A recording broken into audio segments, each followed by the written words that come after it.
told that I wasn't going to get hyped up too much before I came up here. Well. I'm going to try not to be a disappointment. So if there's two things that I really love in life, I like speeches, I'm kind of corny, so this is true, I really do love these two things. I really love a good metaphor and a good story. So since my remarks are going to be a little short, I'm going to go ahead and throw both of these at you right now. Open with a metaphor, follow with the story.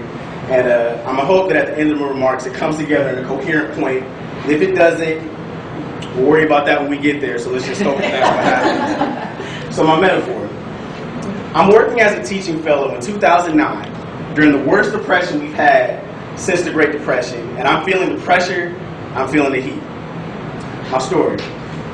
My father grew up in a small town called Hayton, Missouri. It was a very small rural town. It was like 2 square miles, about 3,000 people lived there. And for those of y'all that don't know, there's a very large difference between rural poverty and urban poverty. My father literally grew up dirt poor, but he didn't let that affect him. My father worked hard, he took care of all the things that he needed to take care of, and he ended up enrolling at the University of Missouri in Columbia.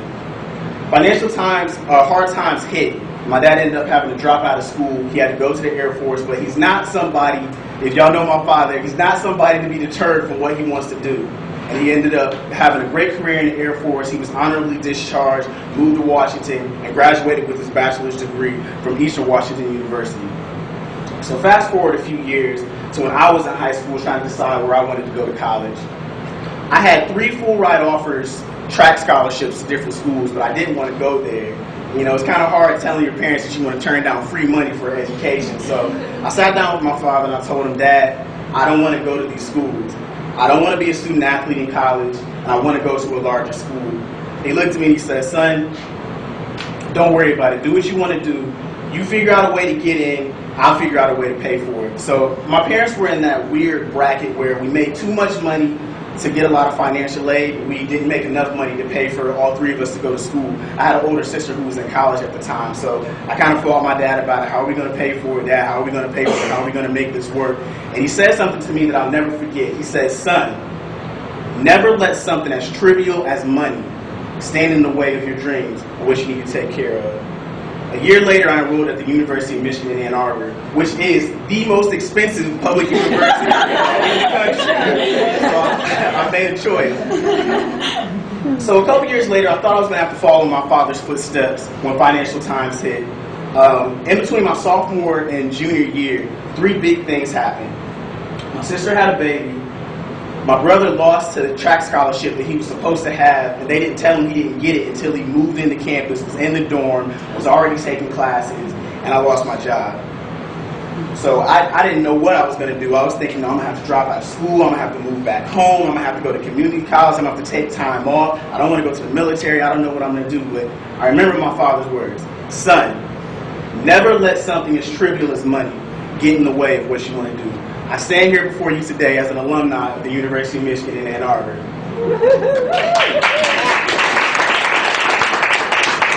So when I was asked to come up here and speak about my experiences and the successes I've had with Citizens for Citizens schools, my father's message really resonated with me. And I thought that, man, this is really a perfect thing to say, to intertwine and tell each and every one of you about today.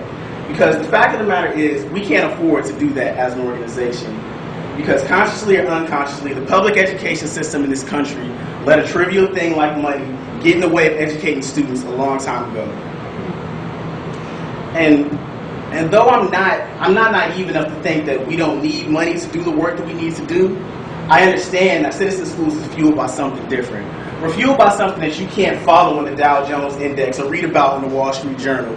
We're fueled by something that can't be measured, even quantified in dollars and cents. And that's our passion.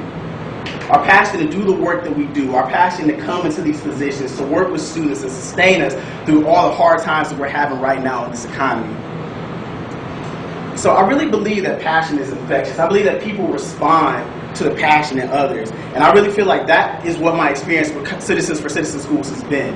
Because one thing about these financial times, it gives us the opportunity to be creative, to think outside the box, to do more than just come up to people and ask for some money so we can do great work. Because there's a lot of different organizations that are doing great work. The majority of the money that I raised in Citizens for Citizens schools came from self-proclaimed broke college students who wanted to help. They may not have the time to help, they may not have the resources to help, but they gave a little bit of the little that they had to support me and to support Citizen Schools. And I really believe that's our job, to take the stories, to personalize the fundraising, to let people understand that we're doing a great thing. And I really believe, like, I'm humbled to come up here and be told that, you know, I'm an inspiration and all that, but I don't believe it has anything to do with me.